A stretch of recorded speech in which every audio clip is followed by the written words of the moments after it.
Tonight, we once again dive deep into the universe of Metroid without the need of a controller or a power-up.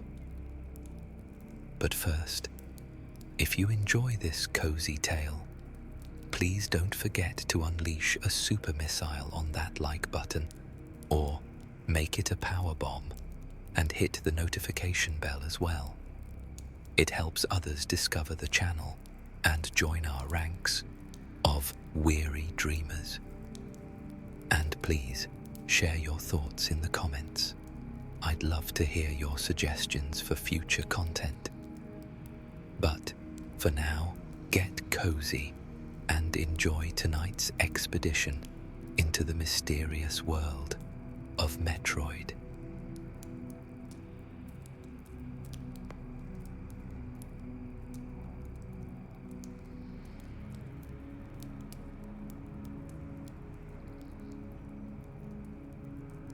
The gunship settled into the docking cradle with a tremor so faint it might have been the station itself exhaling.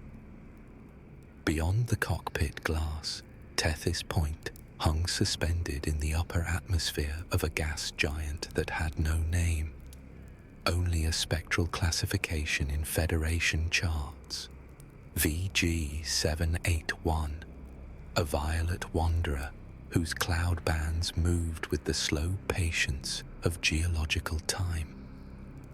Its glow filled the bay through a cracked observation port, spilling bruised light across the deck plates in long, melancholy rectangles. Samus Aran powered down the thrust sequence. The hum of the ship's systems decayed into silence. For a moment, she sat without moving, her right hand resting on the console.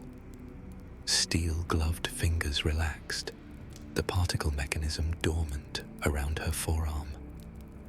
She watched the station through the view screen. Nothing moved. 2 weeks. That was how long the Federation had been trying to raise them. 14 standard days of automated hails bouncing off silent receivers, of relay boys returning nothing but the station's carrier tone, alive but unanswering, like a held breath. Briefing packets called it a research outpost, modest in scope, atmospheric sampling, xenobiology, the quiet work of a small team in a remote place. The kind of assignment that attracted a certain temperament, scientists who preferred the hum of equipment to the noise of civilization. Now the Federation wanted to know what had happened to them, and for reasons Samus had not asked about. They had wanted her to be the one who found out. The bay was a cavern of still machinery, fuel lines coiled like sleeping snakes, cargo pallets stacked in neat but aging rows. A single maintenance skiff hanging from its overhead track at a crooked angle. Emergency lights pulsed amber at the far bulkhead, slow, rhythmic, a failing heartbeat. Through the cracked viewport, the violet giant turned in its sleep. Samus rose. Her armor responded with the faint whisper of servos. She sealed her helmet, watched the heads-up display flicker to life across the inner lens, and cycled the airlock. The station's atmosphere met her with a cold that was not quite cold, a kind of thermal absence, as though the air itself had forgotten what warmth meant. Her temperature readouts dipped toward the lower thresholds of human tolerance, but held steady, breathable, thin, carrying something else. Spores. They drifted through the bay like suspended flecks of starlight, pale blue, smaller than snowflakes, moving with the lazy indifference of dust caught in a sunbeam. A few brushed her visor and left no residue. She watched them scatter in the subtle displacement of her movement, reforming their slow constellations behind her. The bounty hunter stepped onto the deck. Her boots made almost no sound. The station's gravity was running at roughly 70% standard, light enough to lend a dreamlike buoyancy to every motion. She moved with the practiced economy of someone who had walked through 100 dead structures across a dozen star systems. Her scan visor pulsed once, mapping the bay's geometry, flagging atmospheric anomalies, finding nothing that registered as an immediate threat. Her suit logged the spore count for later analysis and cross-referenced it against the station's manifest. 7 crew, mixed specialties, climatologists, biochemists, a structural engineer. Small enough to know each other well, isolated enough that no one would hear them if they screamed. Then she saw the body. It lay near the inner airlock bulkhead, half in shadow, one arm extended toward the sealed door, as though the man had been reaching for something or crawling away from it. A lab coat, Federation standard issue, the fabric wrinkled but unmarked. Middle-aged. Male. His face was tilted to one side, the cheek pressed to the cold deck. Samus approached without haste. She had learned long ago that the dead could wait. Up close, the body refused to make sense. No visible wounds, no blood, no bruising. The man's skin held a faint translucence, a suggestion of something crystalline blooming just beneath the surface. Delicate veins of pale mineral threading along his jaw, his throat, the exposed flesh of his wrists. They caught the violet light and seemed for an instant to glow. She knelt. Her scan visor recorded everything. Body temperature consistent with ambient, rigor mortis partially set, estimated time of death between 12 and 18 hours. Cause unknown. The crystalline structures in the tissue resisted classification. Not a pathogen her suit's database recognized. Not any known biological agent. His expression troubled her. Not fear, not pain. Something closer to wonder. The eyes half-lidded, the mouth slightly open, as if he had seen something beautiful in the moment of his ending. She straightened. From somewhere above, 2 decks, perhaps 3, came a low groaning of stressed metal, the station's bones settling, or something heavier shifting its weight. The spores drifted on, unhurried. Samus stepped over the body and moved deeper into the station.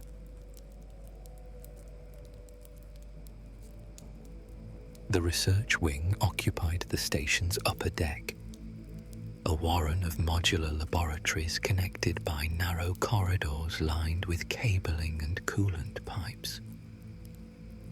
Emergency lighting cast everything in a pale amber wash that made shadows pool thickly in corners and doorways. Samus moved through the quiet with methodical care, her HUD recording every detail. Workstations sat abandoned mid-task, a spectrometer still running a cycle on an empty sample tray, a bank of monitors displaying flat-lined telemetry feeds, a mug of coffee grown cold beside a keyboard whose last input had been entered hours ago. Papers were scattered across the floor near an overturned chair. Someone had left in a hurry. The spores were thicker here. They clung to the ceiling in drowsy clusters, pulsed with a faint rhythm, not quite synchronized, not quite random.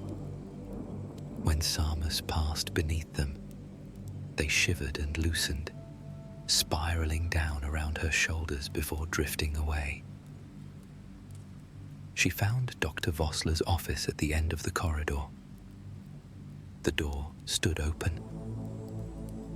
Inside, the room preserved its occupant with almost painful fidelity. A shelf of geological samples labeled in neat handwriting. A framed photograph of a woman and a child on a beach. A jacket draped across the back of a chair.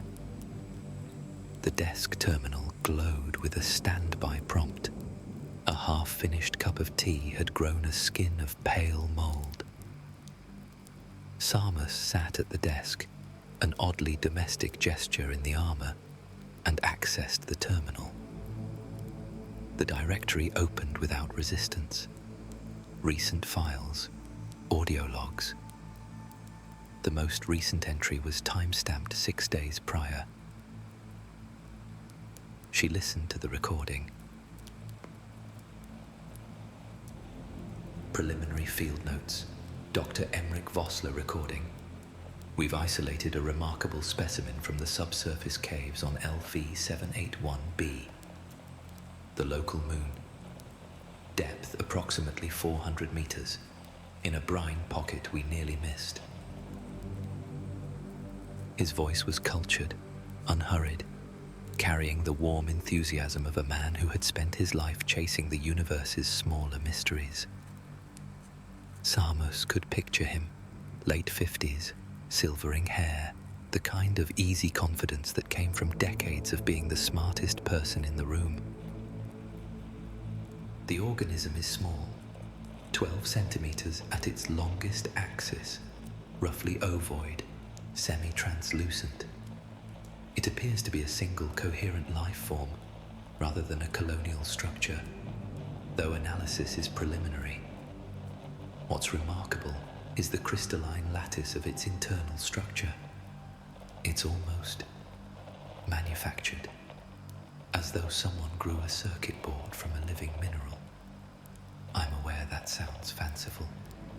I'll leave the poetics to the junior staff. End log. The recording clicked off. Samus replayed the final segment. Almost manufactured. The words settled into the quiet of the office and stayed there. She found the second log on a junior staff terminal in the adjoining lab, a cramped workstation cluttered with specimen containers, most of them empty, their seals broken. The terminal's screen was cracked, a single fracture line running from corner to corner. Someone had struck it, or fallen against it. With some effort, Samus was able to play the message. Nicholas Dunn, research assistant, log entry. I don't know. Just a personal log entry. A young voice, 20-something. The kind of nervous energy that came from being the lowest person in the hierarchy, eager to please, easily rattled. Dr. Vossler asked me to bring the specimen up from the moonside containment unit to the main lab. Transport it was fine. The containment cylinder held.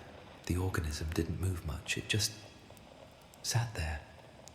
But I swear it was watching me. A pause. The sound of him swallowing. I know how that sounds. I've worked with organisms before. On Cygnus, on the Meridian outpost. Most of them don't care about you. They're just being. This one, I don't know. The way it oriented itself when I changed position. The way its internal light patterns shifted when I spoke. It was listening. Not like an animal listens, like a person listens. It knows we're here. I don't know how, but it knows. The recording ended. Samus sat for a moment in the glow of the cracked terminal. The spores near the ceiling pulsed, once, twice, then returned to their slow, drifting cadence. In the corridor beyond, something scuttled. It was a brief sound, a dry scraping across the deck plating above her, gone almost before she registered it.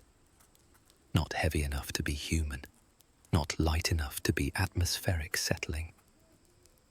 She rose, the particle mechanism on her forearm giving a near-silent click as it shifted to standby. Her scan visor mapped the ceiling.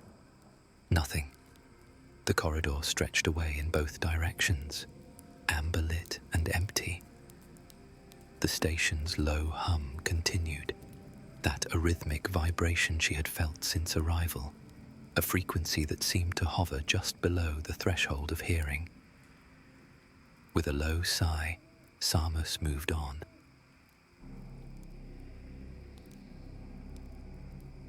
The descent to the medical deck took her through a stairwell whose emergency lights had failed entirely, leaving only the pale blue luminescence of the drifting spores to mark the steps.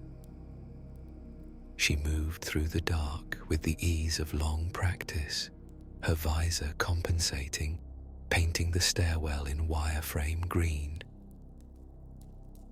The medical wing smelled of antiseptic and something else, something organic and slightly sweet, like overripe fruit left too long in a sealed room. A gurney lay overturned in the main corridor, its restraint straps still buckled, hanging loose like the limbs of a discarded marionette. A biohazard container near the nurse's station had been cracked open. Its contents, bandages, vials, a data pad, spilled across the floor in a fan of clinical debris. She stepped over it all. The examination room at the corridor's end held what she was looking for. A wall-mounted terminal displayed the medical logs in chronological order, the most recent entries flagged with priority markers. She scrolled past routine reports, crew physicals, a sprained wrist, a mild allergic reaction to station-grade food supplements. Nothing of note. Then, she found what she was looking for, an incident report involving Dr. Vossler. Medical log, Dr. Lee Brahm recording. Time, 3:40, station standard. A woman's voice, weary but controlled, the kind of voice that had delivered bad news before and would do it again without flinching. Dr. Vossler was attacked by the specimen approximately 6 hours ago. He was alone in the containment lab when it happened. He'd been running a series of late-night observations, which is typical for him. The organism breached its containment. How remains unclear. The cylinder was rated for significantly more aggressive bioforms than this one. A pause. Samus could hear her breathing, slow and deliberate. The wound on Vossler's forearm is unusual. A single puncture, clean-edged, almost surgical. Minimal bleeding. He reports no pain, which is inconsistent with the tissue damage I'm seeing. The puncture tract extends deep into the muscle, deeper than the organism's physical dimensions should have allowed. I've administered broad-spectrum antimicrobials and a sedative. He's resting now. Another pause, longer this time. The organism is missing from containment. I've ordered a station-wide search, but I have a more immediate concern. During the wound debridement, I observed particulate matter in the surrounding tissue, crystalline structures, microscopic, dispersing through the subcutaneous layer. They appear to be migrating toward the lymphatic system, toward the spine. I suspect the organism may have entered Dr. Vossler's body during or immediately after the attack. I've requested constant observation. I don't know what else to do. The recording ended. Samus stood motionless, Behind her visor, her eyes moved to the empty gurney, the loose restraints, the overturned biohazard container. The timeline was forming now, a slow unfurling of bad decisions and worse outcomes. She accessed the next file. The footage flickered to life, a fixed-angle surveillance feed from one corner of the medical suite. Nurse Lynn, young, dark-haired, a small silver pendant glinting at her throat, sat at the monitoring station with her back half turned to the bed behind her. On the bed, Dr. Vossler lay motionless, his forearm bandaged, a biosensor clipped to his finger. Lynn was speaking, not a clinical report, but a personal message. Her face softened by the unguarded intimacy of the recording.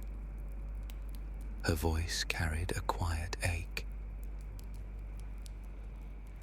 Hey, sweetheart. I know I said I'd call on your birthday. I'm sorry, it's been a long couple of days. Dr. Vossler had an accident in the lab. Nothing serious. He's going to be fine, the doctor says. I just have to sit with him tonight and make sure his vitals stay stable. Behind her, Vossler rose. There was no transition, no stirring, no grogginess. None of the slow unfolding of a sedated patient returning to consciousness. One moment, he lay flat. The next, he was sitting upright, his torso rising from the bed with the sudden quickness of a springboard.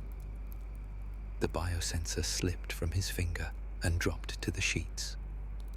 Lynn continued speaking, her eyes on the camera. I'll make it up to you, I promise. Auntie Wren said she'd take you to the arcade. Did you go? Did you beat your high score again? You always were better at those games than me. Vossler's feet touched the floor. He stood, his head turned toward Lynn with a slowness that was almost glacial, a statue rotating on a hidden axis. The expression on his face was blank, unreadable.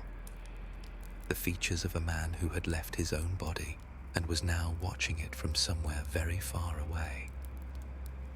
Lynn laughed at something, a thought, a memory. Anyway, I'll be home in a few weeks. The rotation schedule. She paused, her head tilted slightly. She had seen something in the corner of her eye, a shadow, a movement, and her expression shifted from warmth to confusion. Dr. Vossler? You shouldn't be out of bed. Let me just... She reached for the terminal. The recording cut to static. Samus stared at the frozen frame of Lynn's face, half turned, caught between a smile and the first cold edge of fear. The spores in the medical wing had thickened while she watched the footage, clustering near the ceiling vents like spectators at a window. She closed the file. The silence of the station rushed back in to fill the space the recording had occupied. It was not a peaceful silence. It was the kind of quiet that held its breath. The communications hub occupied the station's middle deck, a circular room ringed with transmission consoles and a central holographic display that had long since powered down. Cables snaked across the floor. A chair had been knocked onto its side.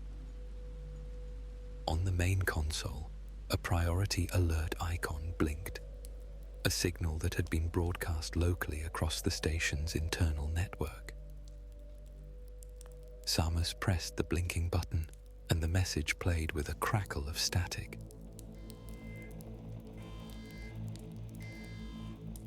This is a station-wide alert. Anyone who can hear this, please report. Nicholas Dunn's voice was no longer the nervous eagerness of the junior researcher. It had cracked down the middle, the pieces barely holding together. I found Lynn. I found Nurse Lynn. She's in the storage locker on C deck. I don't know how the space, it's too small. A person can't fit in there. Not the way she's... A sound escaped him. Not quite a sob. Not quite a word. Please. If anyone's still on the station, if anyone can hear this, I'm in the observation lounge on B deck. I've locked the door. I don't know what to do. I don't know what happened to Dr. Vossler, but he's not himself anymore. He's not... The recording distorted. The last few seconds were a wash of static and something beneath the static. A wet, rhythmic pulsing, almost organic, like a heartbeat transmitted through water. Then, silence. Samus saved the file to her suit's memory and stood in the quiet of the hub. The spores had changed. Their luminescence, once a steady pale blue, now carried a faint greenish undertone, a subtle shift in wavelength that her visor flagged as anomalous. They pulsed in time with something, a low frequency, a vibration. She felt it through the soles of her boots before she heard it. A dragging sound, heavy and irregular, moving across the deck below her. A pause, then another drag, then a sound that was unmistakably a breath. Labored, wet, enormous. Drawn through something that had once been lungs, but no longer used them the same way. Above her, in the ceiling conduits, a skittering. Faster this time, closer. Samus stood in the center of the circular room. Her steel-gloved hand rested at her side. The cannon had not yet formed. She would summon it when the moment required it, not before. The dragging sound moved away toward the far end of the deck. The breathing faded. The station returned to its arrhythmic hum. Through the viewport on the hub's far wall, the violet gas giant continued its slow rotation, indifferent to the small human drama unfolding in its upper atmosphere. The spores swirled in the light of its distant clouds. Beautiful, patient, watching. Samus turned from the console and moved toward the stairwell that led deeper into the dark.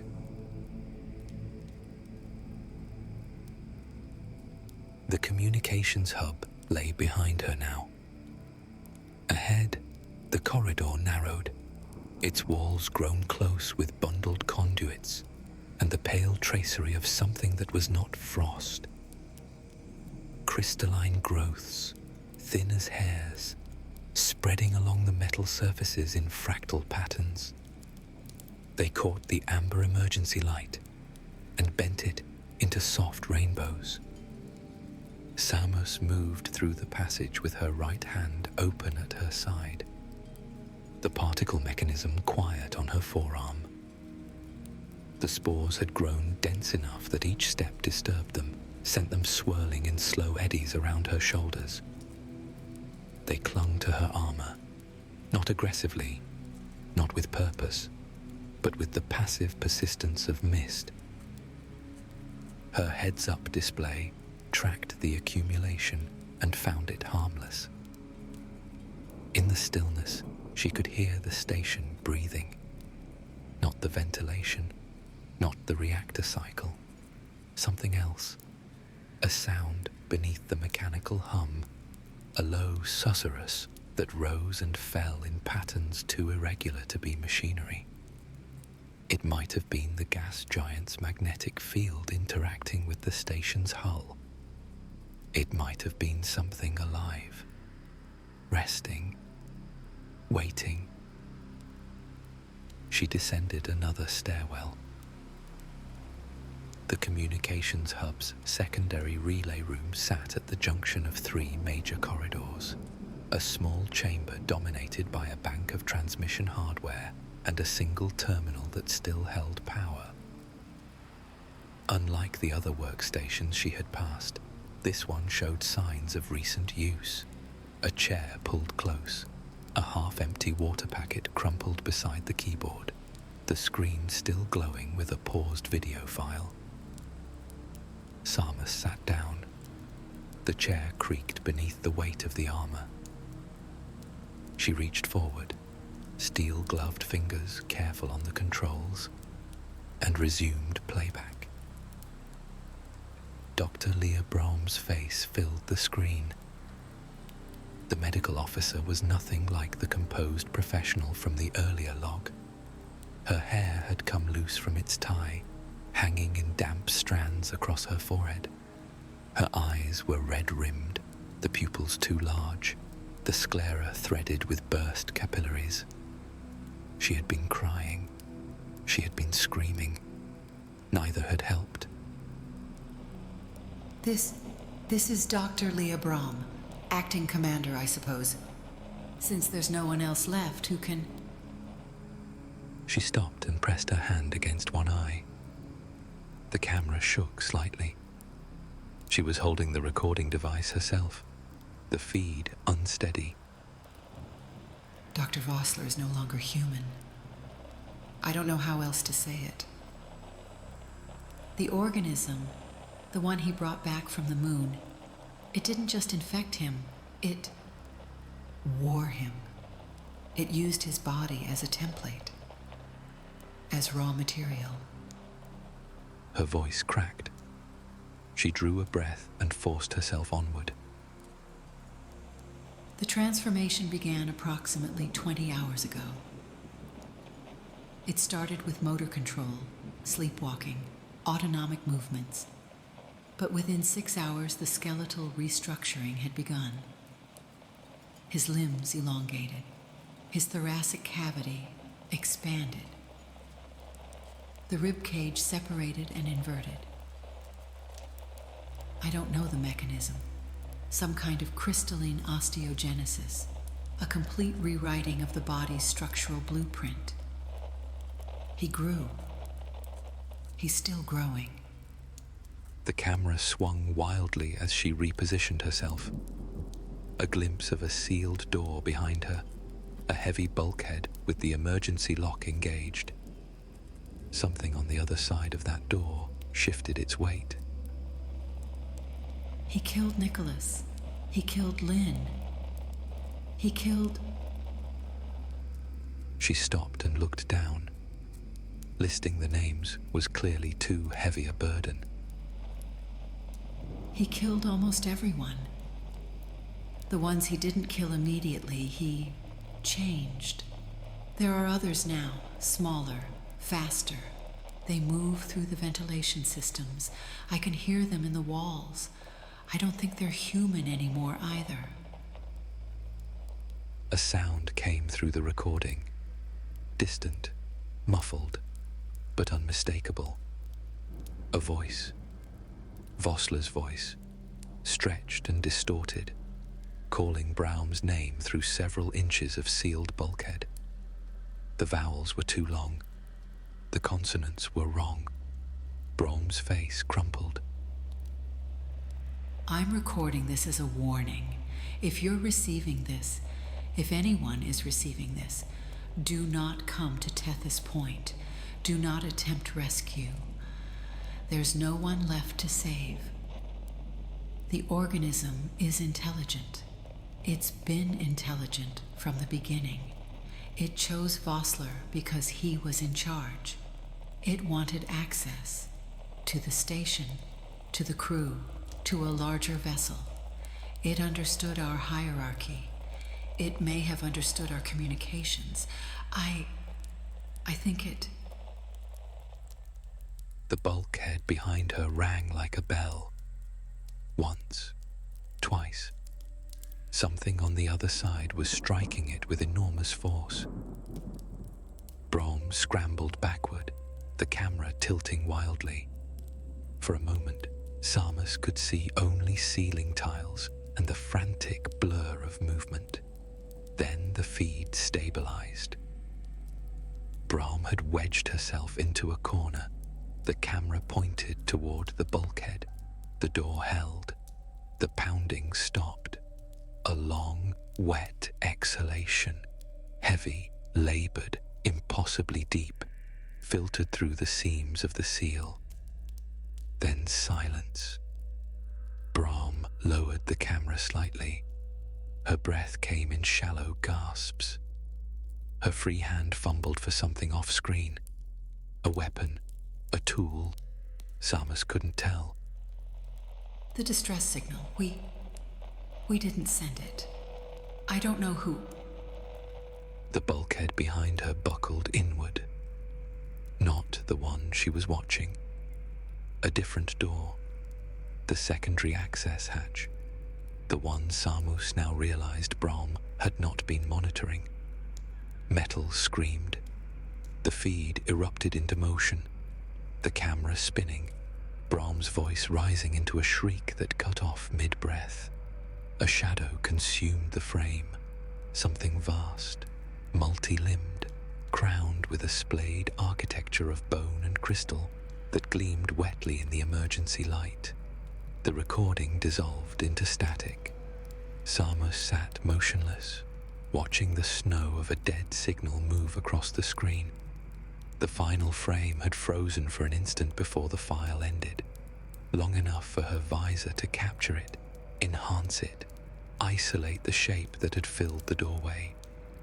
It was not a face. It had been once. The jaw still hung in approximately the right place, unhinged and elongated, the teeth visible in a permanent, silent scream.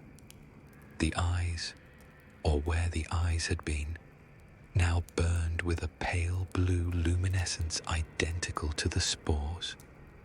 And rising from the shoulders, from the spine, from the chest, was a structure of bone and crystal that might have been wings if wings were built from the inside out.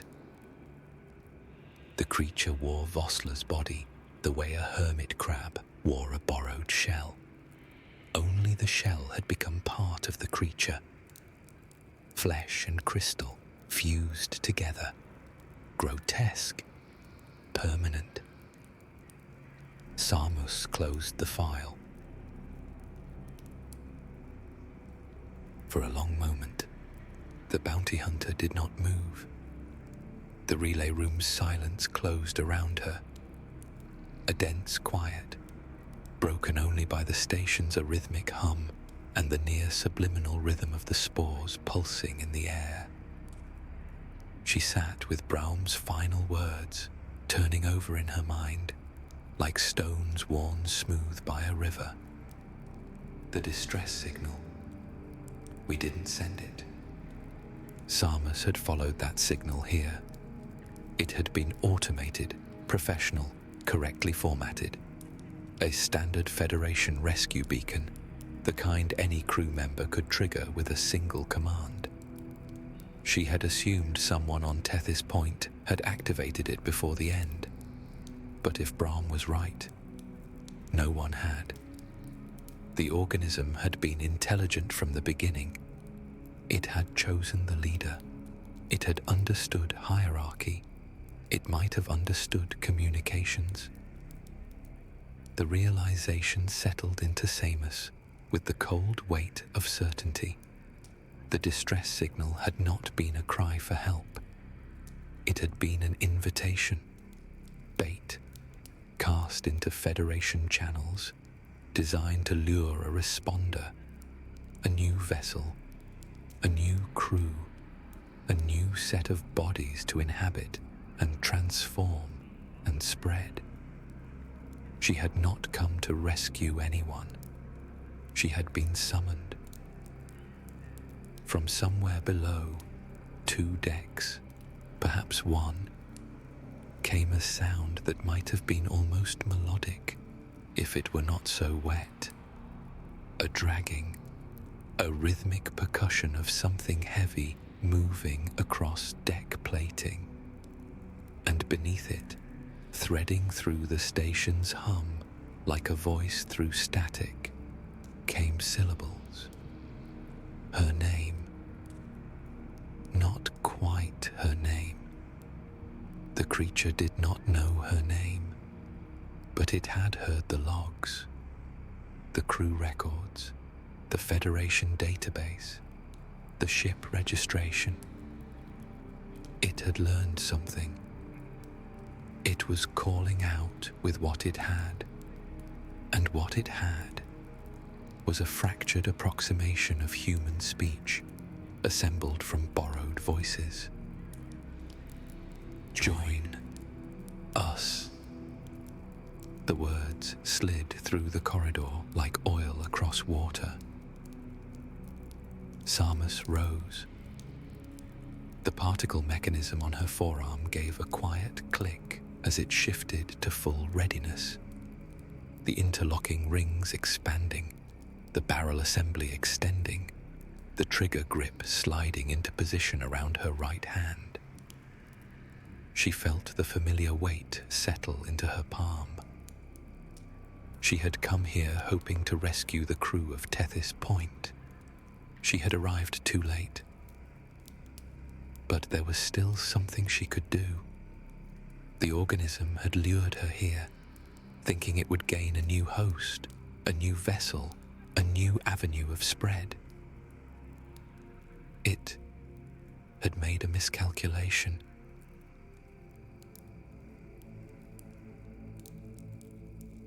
The lower engineering bay occupied the station's ventral hull, a cavernous space of coolant pipes and reactor housing and gantry catwalks suspended above the abyss of the primary drive shaft. The gas giant's violet glow poured through the observation ports along the ceiling, painting everything in shades of bruised sky and deep indigo. Emergency lighting flickered at the periphery, barely holding against the dark. The spores were everywhere, a blizzard of pale blue, thick enough to blur the edges of distant machinery, dense enough that her HUD had to compensate for reduced visibility. They pulsed in unison now, a slow hypnotic cadence that matched the station's subsonic hum exactly. At the center of the bay, draped across the reactor housing, the creature waited. It was larger than the video had suggested, much larger. The transformation had continued. Vossler's body had become little more than a vestigial core, a humanoid shape embedded in the chest of something that had outgrown its origins. Limbs extended in too many directions, some ending in hands that still looked human, others tapering into crystalline blades. The inverted ribcage rose from its back in a splayed canopy, each bone elongated and threaded with glowing mineral. Its head, Vossler's head, or what remained of it, hung at an angle that would have broken a human neck, the jaw working soundlessly, the eye sockets burning with that pale light. It was watching her. For a moment, neither moved. The spores swirled between them. The reactor hummed its low, indifferent song. Then the creature spoke. You came.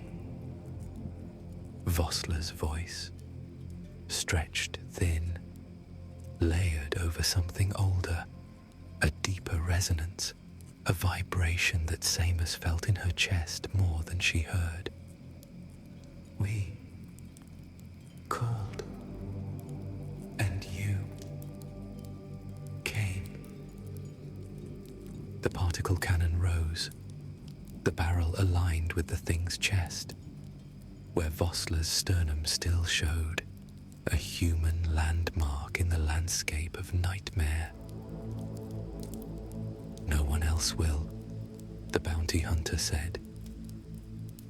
It was not a battle.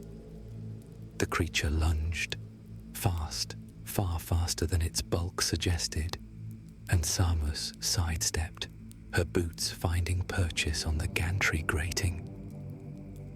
The first shot took it in the shoulder, a controlled burst that spun it sideways and sent crystalline shards scattering across the deck. The second shot struck the joint of one elongated limb, severing it cleanly. The limb hit the deck and continued to move, twitching, crawling, the severed crystalline tips scraping metal, until a third shot reduced it to glittering dust. The creature screamed. The sound was not rage. It was something closer to confusion, the bewilderment of a predator that had never encountered prey that fought back. Samus moved through the fight with the precision of long practice, each shot placed deliberately, each motion economical. She had fought larger things. She had fought stranger things. The creature that wore Dr. Vossler was powerful but directionless, its attacks driven by instinct rather than strategy, its borrowed intelligence not yet fully adapted to the form it had built. She fired again. Again. Each impact stripped away layers of the transformation. A crystalline limb dissolving, a wing-like structure collapsing, the swollen thoracic mass deflating as the organism's control faltered. Vossler's face became visible near the end. The creature's grip on his body was loosening, its structural integrity failing under the sustained assault. For a moment, just a moment, his eyes cleared. The pale luminescence faded. Something human surfaced in that ruined face. His lips moved. No sound came, but she'd understood well enough. It was a plea. He was begging her to kill him. Samus didn't hesitate. The final shot was the kindest thing she could offer. The creature collapsed, not with violence, but with a slow, almost graceful dissolution, its crystalline structures crumbling, its flesh losing cohesion. The mass that had been Dr. Emmerich Vossler settled onto the deck, plating like a sigh. And from the center of the ruin, something small dislodged itself. The organism was no larger than a closed fist. It pulled free of Vossler's remains with a wet, sucking sound, a glistening ovoid of pale mineral and translucent tissue, its internal lattice flickering with the same blue luminescence that had filled the spores. For a heartbeat, it lay still on the deck, and Samus might have believed it was dying. Then it lunged. It moved without limbs, without musculature, a convulsive contraction of its entire body that launched it from the grating like a stone from a sling, straight toward her visor, toward her face, toward the warm human softness behind the steel and polymer. The ice beam caught it mid-air, a flash of blue-white that turned the bay's violet shadows to stark monochrome. The cold was absolute, instantaneous. The organism's momentum arrested in a microsecond, its glistening surface blooming with frost, its internal light freezing into a final, fixed constellation. It hung suspended for one perfect moment, a star trapped in the instant of its own death. Then, gravity remembered itself. The frozen thing struck the deck and shattered, a sound like glass breaking underfoot.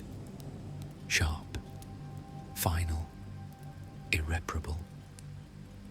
Fragments scattered across the grating, glittered once in the gas giant's light, and went dark. Silence. The spores drifting through the bay had stopped pulsing.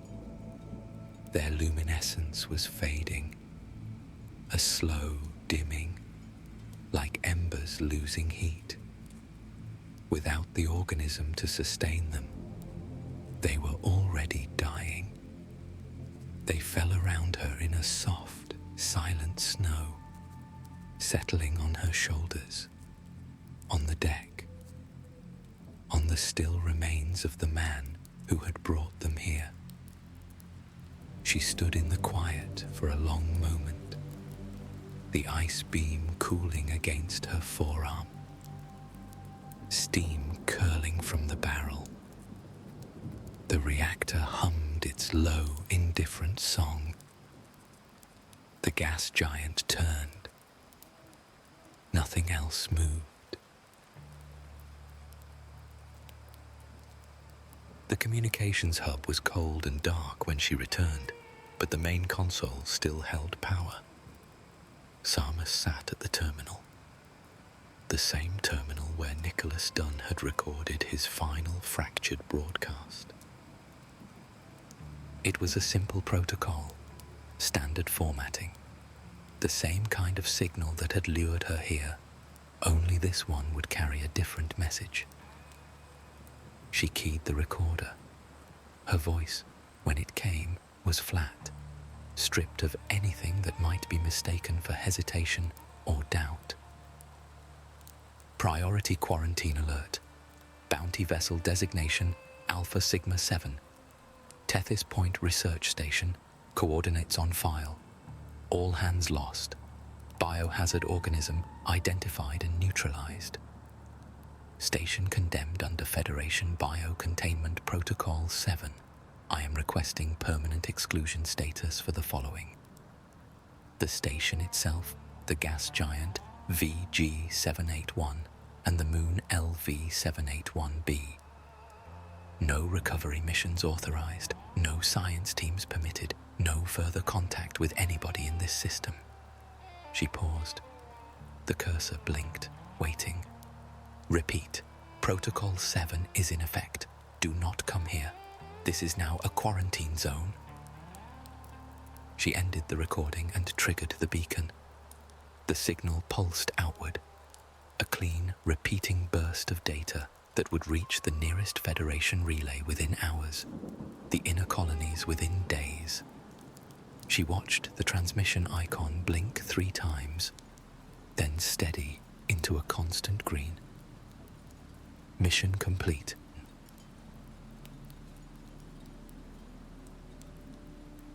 The gunship came alive around her with the familiar hum of warming thrusters. Through the cockpit glass, Tethys Point hung in its docking cradle. Dark now, utterly silent, its emergency lights failing one by one as the backup power reserves depleted. The spores had all fallen. The corridors she had walked were empty of everything except the dead. Samus engaged the release clamps. The docking cradle let her go with a low groan of stressed metal, and the gunship drifted free, maneuvering jets firing in short, precise bursts. She guided the ship to a safe distance and held station for a moment, watching the research outpost grow smaller in the view screen. The violet giant turned beneath it, its cloud bands moving with the slow patience of geological time. The station would orbit for decades, perhaps centuries, a tomb adrift in the upper atmosphere of an unnamed world, a warning to anyone who might come looking. She thought of Dr. Vossler's face in its final moment of clarity. She thought of Leah Braum's voice, shattered but still trying to protect the galaxy from what her colleague had become. She thought of Nicholas Dunn, young and terrified, locked in an observation lounge with only his fear for company. She thought of Nurse Lynn, whose last words had been a birthday message to her child. She did not reflect or mourn. There would be time for that later, or there would not. That was not how this worked. She simply breathed. The nav console blinked, new coordinates scrolling across the display. Another mission, another corner of the galaxy where something had gone wrong and someone needed a bounty hunter. The universe was large and full of darkness, and there was always more work to do. Samus banked the ship toward the stars. Behind her, Tethys Point dwindled to a speck, then to nothing, swallowed by the violet light of the gas giant's endless clouds. Ahead, the star field opened like a wound, bright, indifferent, full of things waiting to be found. The gunship's hyperdrive engaged, and she was gone, swallowed into the void of space and toward the promise of more adventures.